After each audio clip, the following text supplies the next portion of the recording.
Fadil Muriqi, legjenda e futbollit të Kosovës, prej vitesh jeton dhe vepron në Australi, një emër që nuk harrohet kurrë, një emër që la gjurmë të pashlyeshme në historinë e futbollit të Kosovës dhe më gjerë.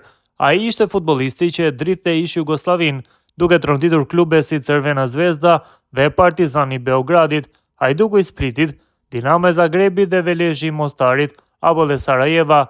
Golat e tij mbahen mend edhe sot, se si e shembi Dinamon e Zagrebit në vjeshtën e vitit 83 kur fituan 3-2, Partizanin dhe trikun spektakolar kundër Velezhit në Prishtinë.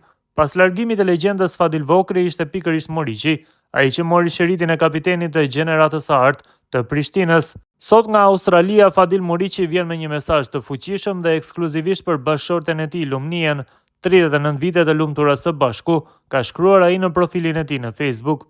Edhe sot, portieri i Partizanit të Beogradit, Farudin Omerović, e mban mend golin nga gjuajtja e lirë prej rreth 25 metrash, shënuar më 13 prill 1986 në minutën e 81 kur Muriqi e dërgoi topin në këndin e poshtëm të djathtë.